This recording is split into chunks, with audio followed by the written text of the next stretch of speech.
ಆ ಕಾಂಗ್ರೆಸ್ ನಾಯಕ ಕಳೆದ ವಿಧಾನಸಭೆ ಚುನಾವಣೆಯಲ್ಲಿ ಚಿಕ್ಕಬಳ್ಳಾಪುರದ ಬಾಗೇಪಲ್ಲಿ ವಿಧಾನಸಭಾ ಕ್ಷೇತ್ರದಿಂದ ಸ್ಪರ್ಧೆ ಮಾಡಿ ಭರ್ಜರಿಯಾಗಿ ಗೆಲುವು ಕೊಂಡು ಶಾಸಕನಾಗಿದ್ದ.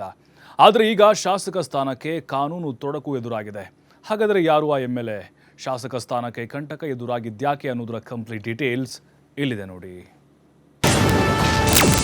ಬಾಗೇಪಲ್ಲಿ ಕಾಂಗ್ರೆಸ್ ಶಾಸಕನ ಆಯ್ಕೆ ಅಸಿಂಧು. ಶಾಸಕ ಎಸ್ಎನ್ ಸುಬ್ಬಾರೆಡ್ಡಿ ಆಯ್ಕೆ ಅಸಿಂಧು. ಆಯ್ಕೆ ಅಸಿಂಧುಗೊಳಿಸಿ ಹೈಕೋರ್ಟ್ ತೀರ್ಪು. ಹೌದು, ಚಿಕ್ಕಬಳ್ಳಾಪುರದ ಬಾಗೇಪಲ್ಲಿಯ ಕಾಂಗ್ರೆಸ್ ಶಾಸಕನ ಸ್ಥಾನಕ್ಕೆ ಸದ್ಯ ಕಾನೂನು ತೊಡಕು ಎದುರಾಗಿದೆ. ಚುನಾವಣಾ ಅಕ್ರಮ ಹಿನ್ನೆಲೆ ಶಾಸಕ ಎಸ್ಎನ್ ಸುಬ್ಬಾರೆಡ್ಡಿ ಆಯ್ಕೆಯನ್ನೇ ಅಸಿಂಧುಗೊಳಿಸಿ ಹೈಕೋರ್ಟ್ ತೀರ್ಪು ಪ್ರಕಟಿಸಿದೆ.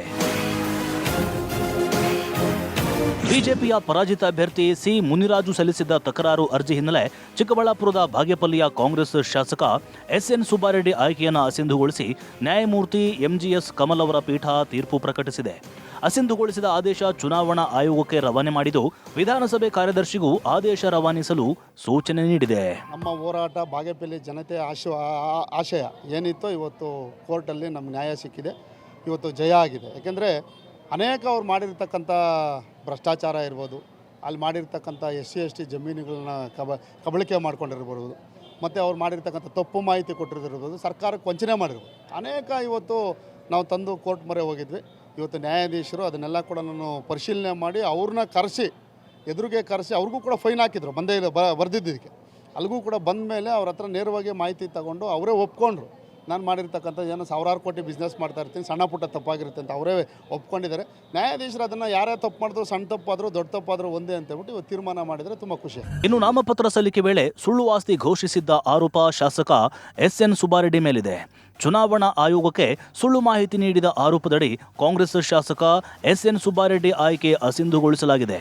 ಸುಬ್ಬಾರೆಡ್ಡಿ ಪರ ಹಿರಿಯ ವಕೀಲ ಜಯಕುಮಾರ್ ಎಸ್ ಪಾಟೀಲ್ ತಡೆಯಾಜ್ಞೆಗೆ ಮನವಿ ಸಲ್ಲಿಸಿದ್ದು, ಮನವಿಗೆ ಅರ್ಜಿದಾರರ ಪರ ಹಿರಿಯ ವಕೀಲೆ ನಳಿನಾ ಮಾಯಗೌಡ ಆಕ್ಷೇಪ ವ್ಯಕ್ತಪಡಿಸಿದ್ದಾರೆ. 2024 ನವೆಂಬರ್ 24ರಂದು ತಕರಾರು ಅರ್ಜಿ ವಜಾಗೊಳಿಸಬೇಕೆಂದು ಕೋರಿದ್ದ ಶಾಸಕ ಸುಬ್ಬಾರೆಡ್ಡಿ ಅರ್ಜಿಯನ್ನು ಕೋರ್ಟ್ ವಜಾಗೊಳಿಸಿತು. ಮುನಿರಾಜು ಅರ್ಜಿಯಲ್ಲಿ ಯಾವುದೇ ಹುರುಳಿಲ್ಲ. ಆ ಅರ್ಜಿ ವಜಾಗೊಳಿಸಬೇಕೆಂದು ಶಾಸಕ ಸುಬ್ಬಾರೆಡ್ಡಿ ಕೋರಿದ್ರು. ಆದರೆ ಈಗಾಗಲೇ ಸಾಕಷ್ಟು ವಿಚಾರಣೆ ನಡೆದಿದೆ. ಕೇಸ್ ಸಾಕ್ಷಿಗಳ ವಿಚಾರಣೆ ಹಂತಕ್ಕೂ ಬಂದಿದೆ. ಇದರಿಂದ ಮಧ್ಯಂತರ ಅರ್ಜಿ ಪುರಸ್ಕರಿಸಲಾಗದು ಅಂತ ಈ ಕಾರಣವನ್ನ ಮುಂದಿಟ್ಟು ಸುಬ್ಬಾರೆಡ್ಡಿ ಅರ್ಜಿಯನ್ನ ಕೋರ್ಟ್ ವಜಾಗೊಳಿಸಿತು. ಇದೀಗ ಅಂತಿಮವಾಗಿ ಶಾಸಕ ಎಸ್ಎನ್ ಸುಬ್ಬಾರೆಡ್ಡಿ ಆಯ್ಕೆ ಅಸಿಂಧುಗೊಳಿಸಿ ಹೈಕೋರ್ಟ್ ತೀರ್ಪು ಪ್ರಕಟಿಸಿದೆ. ಆದರೆ ಸಿ ಮುನಿರಾಜು ವಿಜಯ್ ಎಂದು ಘೋಷಿಸಲು ಕೋರ್ಟ್ ನಿರಾಕರಿಸಿದೆ. Bureau report, TV5 Kannada, Bengaluru.